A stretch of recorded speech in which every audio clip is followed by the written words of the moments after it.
यो डोमेन भन्छ यसलाई है। यो डोमेन लिएर आइसकेपछि यो डोमेनलाई पनि अनि तपाईँको चाहिँ यो वेबसाइटसँग चाहिँ होस्ट गर्नुपर्ने हुन्छ है। त्यसको लागि के गर्नुपर्छ म 1 by 1 प्रोसेसमा बताउँदै जानेछु।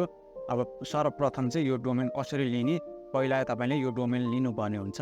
त्यसको लागि चाहिँ तपाईँले चाहिँ के गर्नुपर्छ भन्दाखेरि चाहिँ register.com.np मा चाहिँ तपाईँले चाहिँ जानुपर्ने हुन्छ है। यो चाहिँ तपाईँले चाहिँ .com.np डोमेन लिनका लागि चाहिँ यहाँ गइसके पछाडि तपाईँले एउटा युजर क्रिएट गर्नुपर्ने हुन्छ है। युजर क्रिएट गर्नलाई चाहिँ यहाँ लगइन युजरमा गएर क्रिएट युजर गर्नुभयो भने तपाईँले चाहिँ आफ्नो details user name, email address, password र कन्फर्म पासवर्ड यी 4वटा कुरा राखिसके पछाडि अनि क्रिएट एकाउन्ट गर्न सक्नुहुन्छ। क्रिएट एकाउन्ट गरिसके पछाडि यो एकाउन्ट जब क्रिएट हुन्छ तपाईँले चाहिँ यहाँ गएर चाहिँ आफ्नो इमेल आइडी र अघि राख्नुभएको पासवर्ड राखेर चाहिँ यहाँ साइन इन गर्नुपर्ने हुन्छ है। जब तपाईँले साइन इन गर्नुहुन्छ यस्तो खालको एउटा इन्टरफेस खुल्छ है। यस्तो इन्टरफेस खुलिसके पछाडि तपाईँले यहाँ गएर चाहिँ आफूलाई कुन चाहिँ डोमेन चाहिने हो, तर लास्टमा तपाईँको चाहिँ .com.np चाहिँ आउँछ नै हेर्नुहोस् होइन। तर अगाडि तपाईँलाई के नाम चाहिन्छ, आफ्नो कम्पनीको नाम चाहिन्छ कि आफ्नो नाम चाहिन्छ कि आफ्नो कुनै अरू सोसल साइटहरू छ त्यसको खालको नाम चाहिन्छ कि के नाम चाहिन्छ। जस्तो कि मलाई चाहियो के चाहियो भन्दाखेरि सरोज मात्र चाहियो, सरोज.com.np चाहियो। यो छ कि छैन पहिला चेक गरौँ। यो अलरेडी स्टोर भइसक्यो है। यो छैन भनेदेखि चाहिँ दुलाल सरोज भनौँ है त, दुलाल SAROJ सरोज.com.np यो छ कि छैन हेरौँ है। हो यो छ, यो पाइयो हेर्नुहोस् है। कङ्ग्रेचुलेसन, दुलाल सरोज.com.np इज एभाइलेबल भन्नु है। अब यो एभाइलेबल भनिसकेपछि चाहिँ हामीले के गर्नुपर्छ भन्दाखेरि चाहिँ यहाँ रजिस्टर नाउमा क्लिक गर्नुपर्छ। जब तपाईँले त्यो एकाउन्ट कम्प्लिट गरिसक्नुपर्छ त्यहाँभित्र आइसकेपछि अनि यो रजिस्टर नाउमा क्लिक गर्नुपर्ने हुन्छ है। यो एभाइलेबल भनौँ, रजिस्टर नाउमा क्लिक गरियो। यति गरिसके पछाडि चाहिँ अब तपाईँले चाहिँ नेम सर्भर दिनुपर्ने हुन्छ है। नेम सर्भर प्राइमरी र सेकेन्डरी। नेम सर्भरमा अहिले यो राख्नु, त यो पछि चेन्ज हुनसक्छ। तपाईँलाई चाहिँ यो तपाईँको चाहिँ यो डोमेनसँग आफ्नो वेबसाइट चाहिँ होस्ट गर्दाखेरि चाहिँ यो चाहिन सक्छ होइन, यो चेन्ज हुनसक्छ। यो राख्ने अनि तपाईँले चाहिँ यो जुन एस्ट्रिक लगाएकोहरू छ नि यो रातोले, हो यो चाहिँ पुरै भर्नुपर्ने हुन्छ है।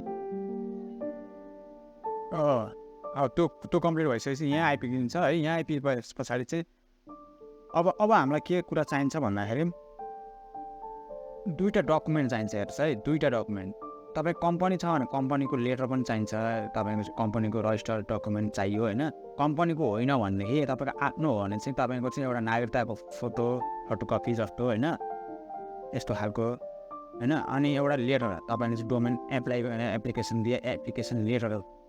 अब यहाँ आएर चाहिँ कभर लेटरमा चाहिँ त्यो जुन हामीले लेटर गरेको थियो नि त्यो लेटरलाई चाहिँ तपाईँले चाहिँ यहाँ चाहिँ एट्याच गर्नुपर्ने हुन्छ। जस्तो यसरी अब लेटरलाई यसरी एट्याच गरिदिने अनि यो एट्याच भइसकेपछि सेभ इमेज गरिदिने।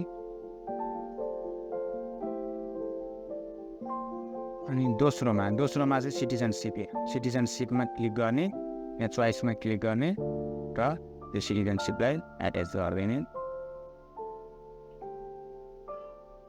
अब अनि इमेज सेभमा जाने। यति गरिसकेपछि हाम्रो काम कम्प्लिट भयो। यो एप्लाईको लागि हाम्रो काम कम्प्लिट भयो। अब यो डकुमेन्टमा केही समस्या होइन भनेदेखि चाहिँ तपाईँको चाहिँ यो चाहिँ प्रोसेस कम्प्लिट हुन्छ हेर्नुहोस् है। केही गर्नु पर्दैन अनि यहाँ रिक्वेस्ट डोमेनमा क्लिक गरिदिनु पर्ने हुन्छ। यो domain request receive wait for approve भनेर आयो नि, हो यो चाहिँ अहिले चाहिँ वेट फर एप्रुभमा आयो। अब जब एक्टिभ हुन्छ यहाँ एक्टिभमा आउँछ कि, एक्टिभ भएपछि यतापट्टि जुन एक्टिभ डोमेनमा चाहिँ यहाँ आउँछ र स्ट्याटस एक्टिभ हुन्छ। हो यो हिजोसम्म तपाईँले कुर्नुपर्ने हुन्छ है। अहिले त्यो उसमै छ तपाईँको चाहिँ अन्डर एप्रुभमा छ है। यो भइन्जेल चाहिँ हामीले कुर्नुपर्ने हुन्छ। मैले यो पहिलो भिडियोमा यही नै यो डोमेन कसरी ल्याउने भन्ने कुरा चाहिँ लिने भन्ने कुरालाई चाहिँ मैले गरेँ। अर्को भिडियोमा म अर्को प्रोसेस के हुन्छ म त्यो बताउँदै जानेछु। यो भिडियो कन्टिन्यू गर्नु होला। हस्त नमस्ते, बाई बाई।